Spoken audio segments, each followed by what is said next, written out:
Welcome back. ఇప్పుడు ప్రధాన వార్తా పత్రికల్లోని ముఖ్యమైన హెడ్లైన్స్ ఒకసారి చూద్దాం. ముందుగా ఈనాడు న్యూస్ పేపర్ తీసుకుంటే 10 లక్షల కోట్ల పెట్టుబడులు 7.75 లక్షల మందికి ఉపాధి అంటూ కూడా ఇక్కడ మనకి మెయిన్ హెడ్లైన్ అయితే ఇవ్వడం జరిగింది. అయితే లక్ష్య సాధనకు నూతన ఇంధన పాలసీ సిద్ధం, 5 ఏళ్ల పాటు వర్తింపు, అదేవిధంగా పెట్టుబడులకు పారిశ్రామిక హోదా, ప్రాజెక్టులకు గరిష్టంగా 30% పెట్టుబడి రాయితీ చెల్లింపు, అదేవిధంగా గ్రీన్ హైడ్రోజన్, గ్రీన్ అమోనియా ప్రాజెక్టులకు కూడా ప్రత్యేక ప్రోత్సాహకాలు అందించినట్లుగా తెలుస్తోంది. అయితే పునరుత్పాదక తయారీ జోన్ల ఏర్పాటు అండ్ అదే విధంగా చూసుకుంటే విద్యుత్ బ్యాంకింగ్ విధి విధానాలపై కూడా నిర్ణయం ఉన్నట్లుగా తెలుస్తోంది. మరొక హెడ్లైన్ చూద్దాం. ప్రాధాన్యం లేని ప్రాజెక్టులన్నీ రద్దు, త్వరగా పూర్తయ్యేవి ముందు 25% లోపు మాత్రమే పనులు చేసి ఉంటే ఆ ఒప్పందాలన్నీ కూడా రద్దు చేసినట్లుగా కూడా తెలుస్తోంది. అయితే ప్రారంభించిన వాటిని ఆపేనున్న ప్రభుత్వం. ముందుగా ప్రాజెక్టుల విషయానికి వస్తే కూడా ప్రాజెక్టులపై అయితే కూడా సర్కార్ అయితే ఒక దృష్టి సారించిందనే చెప్పాలి. అయితే దాని విషయానికి వస్తే త్వరగా పూర్తయ్యేవే ముందు చేసినట్లుగా తెలుసు. అయితే 25% లోపు మాత్రమే పనులు చేసి ఉంటే ఆ ఒప్పందాలన్నీ కూడా రద్దు చేస్తున్నట్లుగా కూడా నిర్ణయం తీసుకున్నట్లుగా తెలుస్తోంది. మరొక న్యూస్ పేపర్ చూద్దాం. సాక్షి న్యూస్ పేపర్లో బాబు చారిత్రాత్మక తప్పిదం వల్లే జీవనాడి జీవోత్సవం అంటూ కూడా ఇక్కడ మనకి మెయిన్ హెడ్లైన్ అయితే ఇవ్వడం జరిగింది.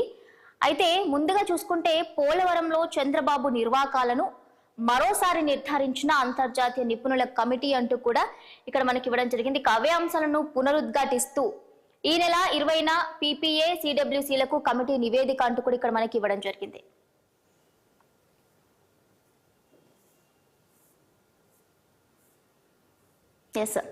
అడ్డగోలు దోపిడీకి అధికారిక సిండికేట్, అస్మదీయ కన్సల్టెన్సీ సంస్థలకు రాష్ట్ర ప్రభుత్వ వ్యవహారాలపై గుత్తాధిపత్యం, కన్సల్టెన్సీల ఎంపిక అండ్ అదే విధంగా చూసుకుంటే మార్గదర్శకాల ముసుగులో కూడా కుట్ర జరిగినట్లుగా కూడా ఇక్కడ ఇవ్వడం జరిగింది. ఇక NICS లో ఎంపానెల్ అయిన సంస్థలకే అప్పచెప్పాలన్న నిబంధన అందులో ఉన్నాయి. ఇక 4 IT ఆధారిత సేవల సంస్థలే, కొత్త మద్యం విధానం సహా అన్నింటికీ అవే, వీటి ద్వారా దోపిడీకి ప్రభుత్వ పెద్దల కుట్ర అంటూ కూడా మనకైతే ఇక్కడ ఇవ్వడం జరిగింది. మరొక పేపర్ చూద్దాం. ఆంధ్రజ్యోతి న్యూస్ పేపర్ తీసుకుంటే ఇక్కడ మెయిన్ హెడ్లైన్ అయితే వెంటాడి వేటాడి అంటూ కూడా మనకి మెయిన్ హెడ్లైన్ అయితే ఇవ్వడం జరిగింది. అయితే శత్రువులపై ఇజ్రాయెల్ నిఘా సంస్థ మొసాద్ ప్రత్యేక దృష్టి, అద్భుతమైన నిఘా నెట్వర్క్ తో సమాచార సేకరణ, పక్కా ప్రణాళికతో తప్పించుకునే వీల్లేకుండా దాడి, ఇటీవలి ఘటనలే నిదర్శనం అంటూ కూడా మనకి ఇక్కడ ఇవ్వడం జరిగింది. మరొకటి చూద్దాం.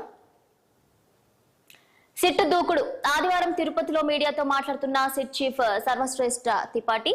ఇక నెయ్యి మూలాల నుంచి శూల శోధన, కల్తీ విచారణలో పక్కడబందీగా అడుగులు, ఏదైతే కూడా తిరుమల తిరుపతి లడ్డూ ప్రసాదంపై కూడా కల్తీ జరిగింది అంటూ కూడా వార్తలు వినిపిస్తున్నాయో దాని గురించి అయితే ప్రత్యేక సిట్ నైతే ఏర్పాటు చేయడం జరిగింది. ఇక ఆ సిట్ కు సంబంధించి కూడా ఎవరైతే ఉన్నారో ఇప్పుడు సిట్ చీఫ్ ఎవరైతే ఉన్నారో సర్వశ్రేష్ఠ త్రిపాఠి తిరుపతిలో కూడా ఆయన మీడియాతో మాట్లాడుతూ కూడా మనకి ఇక్కడ ఇవ్వడం జరిగింది. ఇక కల్తీ విచారణలో పకడ్బందీగా అడుగులు అంటూ కూడా ఇవ్వడం జరిగింది. అయితే ముఖ్యంగా కూడా దానిపై ఏపీ సర్కార్ అయితే ప్రత్యేక దృష్టి సారించిందనే చెప్పాలి. దానికి సంబంధించి అవసరమైతే టీటీడీ మాజీ పెద్దలకు కూడా నోటీసులు ఇస్తామంటూ కూడా సిట్ చీఫ్ అయితే కూడా వెల్లడించడం జరిగింది. ఇక విజిలెన్స్ ల్యాబ్ నివేదికలపై కూడా అధ్యయనం చేస్తున్నారు. ఏఆర్ ఫుడ్స్ పుట్టు పూర్వోత్తరాలపై కూడా దృష్టి సారిస్తున్నారు. ట్యాంకర్ డ్రైవర్ నుంచి యజమాని వరకు కూడా విచారించినట్లు కూడా సిట్ సభ్యులైతే కూడా చెప్తున్నారు. ఇక ముఖ్యంగా చూసుకుంటే ప్లాంట్ లో ఉత్పత్తి పదార్థాలపైన కూడా దర్యాప్తు జరిపే అవకాశం అయితే కనిపిస్తోంది. బాధ్యులైన అందరినీ కూడా ప్రశ్నిస్తామన్న సిట్ చీఫ్. అదేవిధంగా చూసుకుంటే దుండిగల్ వెళ్లి ఏఆర్ ఫుడ్స్ పై కూడా విచారణ జరిపే అవకాశం కనిపిస్తోంది. అండ్ అదేవిధంగా టీటీడీ ఈవోతో కూడా సిట్ బృందం భేటీ అయ్యే అవకాశం ఉంది. కల్తీ నెయ్యి వివాదం కుట్ర కోణంపై కూడా చర్చ జరిగే అవకాశం ఉంది. అంటే దీనిపై ఏదైనా కుట్ర జరిగిందా, ఎందువల్ల కల్తీ అనే ఆరోపణలు అయితే వస్తున్నాయి, దాని గురించి అయితే కూడా ప్రత్యేక సిట్ బృందాన్ని అయితే ఏర్పాటు చేశారు. ఇక దానికి సంబంధించి కూడా అడుగులు ముందుకు వేసే అవకాశం అయితే మనకు కనిపిస్తోంది.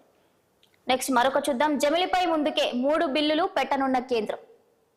వీటిలో 2 రాజ్యాంగ సవరణ బిల్లులు, మొదటి దాంతో లోక్సభ అసెంబ్లీలకు ఒకేసారి ఎన్నికలు, రాష్ట్రాల ఆమోదం అక్కర్లేదు. 2వ రాజ్యాంగ సవరణ స్థానిక ఎన్నికలపై SECలతో సంప్రదించి ఒకే ఓటర్ జాబితా, దీన్ని కనీసం సగం రాష్ట్రాలు ఆమోదించాలి. మరొక హెడ్లైన్ అయితే చూద్దాం. ఇక్కడ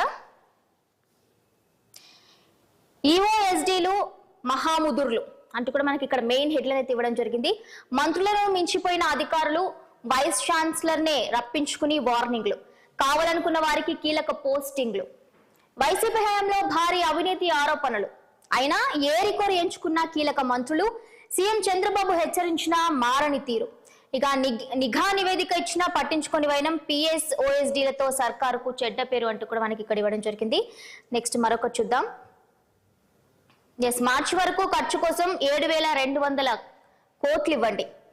డయాఫ్రమ్ వాల్, ఈసీఆర్ఎఫ్ డ్యామ్ సమాంతరంగా కట్టేస్తాం. ఓకే, సీజన్ లో పూర్తి చేస్తాం. కేంద్రానికి జలవనరుల శాఖ లేఖ రాసింది. మరొక చూద్దాం. నువ్వు అవినీతి పరుడివి, నువ్వే నిందితుడివి అంటూ కూడా ఇక్కడ ఇవ్వడం జరిగింది. అయితే కర్ణాటకలో కేంద్ర మంత్రి వర్సెస్ ఐపీఎస్ గంగెనహల్లి భూముల వివాదంపై రోడ్డెక్కిన కుమారస్వామి, చంద్రశేఖర్ అంటూ కూడా మనకి ఇక్కడ ఇవ్వడం జరిగింది. మరొక చూద్దాం. అవును మేము వస్తున్నాం. చంద్రబాబుతో 18 ఏళ్ల అనుబంధం, ఆయనతో జరిపిన చర్చలు ఫలప్రదం. విశాఖలో 8 స్క్రీన్ ఐమాక్స్ మల్టీప్లెక్స్ మాల్, అదేవిధంగా విజయవాడ, తిరుపతిలో కూడా హైపర్ మార్కెట్లు అంటూ కూడా చంద్రబాబు నాయుడు అయితే చెప్పడం జరుగుతోంది. ముఖ్యంగా రాష్ట్రంలో అధునాతనమైన ఫుడ్ ప్రాసెసింగ్, లాజిస్టిక్ కేంద్రాల ఏర్పాట్లకు నిర్ణయించాం. Lulu group chairman Yusuf Ali tweet చేయడం జరిగింది.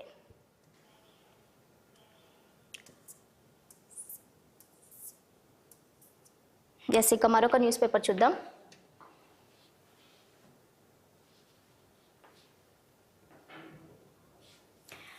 వెలుగులో చూస్తే మెయిన్ హెడ్లైన్, మహిళల కోసం మరిన్ని హాస్పిటల్స్ అంటూ కూడా ఇక్కడ మనకి మెయిన్ హెడ్లైన్ ఇవ్వడం జరిగింది.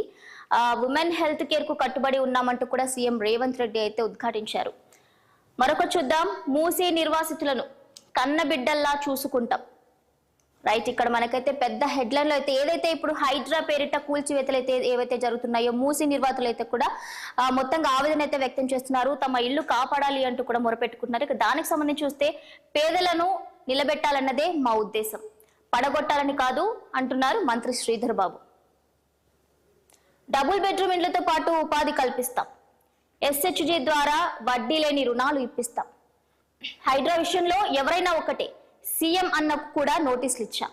హైడ్రా మూసీ ప్రక్షాళనపై హెల్ప్ డెస్క్లు కూడా ఏర్పాటు చేస్తాం.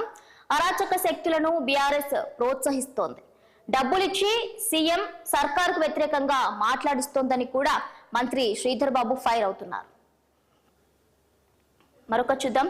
మెట్రో ఫేజ్ 2లో 6 కారిడార్లు, మొత్తం 116.2 కిలోమీటర్లు, అంచనా వ్యయం 32,237 కోట్లు. మరొక హెడ్లైన్ చూస్తే, భూమి ఉన్న ప్రతి ఒక్కరూ ధరణితో ఇబ్బంది పడ్డారు, ఆ కష్టాలన్నీ కూడా తొలగిస్తాం మంత్రి పొంగులేటి శ్రీనివాసరెడ్డి చెప్తున్నారు. అయితే ప్రభుత్వ భూమి ఒక్క అంగుళం కూడా కబ్జా కావద్దు. రెవెన్యూ ఉద్యోగులకు ట్రైనింగ్ సెంటర్, తహసీల్దార్ల బదిలీలపై త్వరలో ఉద్యోగ సంఘాలతో చర్చిస్తాం. ఇక 33 జిల్లాల తహసీల్దార్లతో కూడా సమావేశం అవుతామంటూ కూడా మంత్రి చెప్తున్నారు. నెక్స్ట్, కులగణన చేయాల్సిందే, గైడ్ లైన్స్ వెంటనే రిలీజ్ చేయండి. జనాభా ప్రాతిపదికన రిజర్వేషన్లు పెంచి లోకల్ బాడీ ఎన్నికలు పెట్టాలి. కామారెడ్డి బీసీ డిక్లరేషన్ అమలు చేయండి అంటూ కూడా బీసీ మేధావులు అయితే చెప్తున్నారు. మరొక న్యూస్ పేపర్ చూద్దాం. నెక్స్ట్, దిశలో చూస్తే సంతోష్ కు నో ఎంట్రీ అంటూ కూడా ఇక్కడ మనకి మెయిన్ హెడ్లైన్ అయితే ఇవ్వడం జరిగింది. ఫామ్ హౌస్ కు దూరంగా జోగినిపల్లి, బీఆర్ఎస్ ఓటమి తర్వాత సంతోష్ తీర్పై నేతల ఏకరువు. ఇక్కడ మనకి పిక్చర్ కూడా ఇవ్వడం జరిగింది. టోటల్ గా పార్టీ కార్యక్రమాల్లోనూ అంటిముట్టనట్టు కూడా వ్యవహరిస్తున్నారు అంటూ కూడా మనకి ఇక్కడ ఇచ్చారు. అయితే కవిత అరెస్ట్, హైడ్రా పైనే సైలెంట్, బీజేపీ కాంగ్రెస్ పై విమర్శలు లేకుండా జాగ్రత్త, బీజేపీ పాలిత రాష్ట్రాల్లో గ్రీన్ ఛాలెంజ్. మరొక హెడ్లైన్, హైడ్రాపై తెగించి కొట్లాడతాం, పేదలకు చుక్కలు చూపిస్తున్న రాష్ట్ర సర్కార్, అప్పులు చేసి కట్టుకున్న ఇండ్లు కూల్చుతారా, బాధితుల ఇండ్లకు రక్షణగా బీజేపీ 1-2 రోజుల్లో పెద్ద ఎత్తున ఆందోళన. కేంద్ర సహాయ మంత్రి బండి సంజయ్ అయితే ఈ వ్యాఖ్యలు చేయడం జరిగింది. ముఖ్యంగా హైడ్రా కూల్చివేతలపై కూడా మూసి నిర్వాసితులు ఎవరైతే ఉన్నారో వారికి అండగా ఉంటామంటూ, బీజేపీ వారికి అండగా ఉంటుంది అంటూ కూడా బండి సంజయ్ అంటున్నారు. నెక్స్ట్, రెవెన్యూ ప్రక్షాళన, సామాన్యులకు మేలు జరిగేలా కొత్త చట్టం. అయితే ప్రభుత్వ భూమి అంగుళం కూడా కబ్జా కావద్దు, కలెక్టర్ అనుమతితోనే తహసీల్దార్లపై కేసులు. అండ్ అదేవిధంగా చూస్తే రెవెన్యూ ఉద్యోగులకు ట్రైనింగ్ సెంటర్, రెవెన్యూ మంత్రి పొంగులేటి శ్రీనివాసరెడ్డి అయితే చెప్పడం జరుగుతుంది. నెక్స్ట్ మరొక చూద్దాం. ఇక్కడ బీసీ పాలిటిక్స్, పిసిసి చీఫ్ చేశామన్న కాంగ్రెస్, సీఎం ఛాన్స్ వారికేనన్న బీజేపీ, ఈ అంశంతోనే గులాబీ టూర్. ఇక బీసీ ఐక్యత కోసం కృష్ణయ్య రాజీనామా, బీసీల ఓట్లే చాలన్న తీన్మార్ మల్లన్న. అన్ని పార్టీలదే ఇదే రాగం అంటూ కూడా ఇక్కడ మనకి ఇవ్వడం జరిగింది. నెక్స్ట్ టీపీసీసీ కార్యవర్గంలో ఎంపీలు ఎమ్మెల్యేలు అంటూ కూడా మనకి ఇచ్చారు. అండ్ అదేవిధంగా ఇంకొక హెడ్లైన్ చూస్తే కూడా బ్లూ ఫిల్మ్స్ చూస్తే 5 ఏళ్ల జైలు, పోక్సో ఐటీ చట్టాల కింద case, IP address phone number ద్వారా నమోదు, చిన్నారులపై లైంగిక దాడుల వెనుక పోర్న్ వీడియోస్ ప్రభావం ఉందంటూ కూడా చెప్తున్నారు. అయితే రాచకొండ పోలీస్ కమిషనర్ సుధీర్ బాబు అయితే వెల్లడించారు. బ్లూ ఫిల్మ్స్ చూస్తే 5 ఏళ్ల జైలు శిక్ష అంటూ కూడా అని చెప్పడం జరుగుతుంది. రైట్, మరొక హెడ్లైన్ చూద్దాం. ఇక్కడ డిపిఆర్ కు ఇక్కడ మూసీ పేరుతో సీఎం వ్యాపారం చేస్తున్నారు అంటూ కూడా హరీష్ రావు అంటున్నారు. డిపిఆర్ కు 1500 కోట్ల అంటూ కూడా ఆయన ప్రశ్నిస్తున్నారు. హైదరాబాద్ లో బుల్డోజర్ రాజ్యం, బలవంతపు కూల్చివేతలు ఆపాలి, గరీబోంకో హటావో పేరుతో కాంగ్రెస్ ముందుకు వెళ్తోంది అంటూ కూడా ఆయన చెప్తున్నారు. ఇక మాజీ మంత్రి ఎమ్మెల్యే హరీష్ రావు అయితే కూడా ఈ వ్యాఖ్యలు చేశారు. మరొక హెడ్లైన్ చూద్దాం. యువతిపై లైంగిక దాడి, అవకాశాల పేరుతో అఘాయిత్యం, పెళ్లి చేసుకోవాలని వేధింపులు, అదేవిధంగా ఫోక్ సాంగ్ సింగర్ మల్లిక్ తేజపై కూడా ఫిర్యాదు అందినట్లుగా తెలుస్తోంది. అయితే కేసు నమోదు చేశారు జగిత్యాల పోలీసులు. నెక్స్ట్ సిరియాపై అమెరికా వైమానిక దాడులు, 37 మంది ఉగ్రవాదులు మృతి చెందినట్లుగా కూడా తెలుస్తోంది. ఇక ముఖ్యంగా చూసుకుంటే ఇవ్వండి ఈనాటి ప్రధాన వార్తా పత్రికలోని main headlines. Keep watching 6 TV.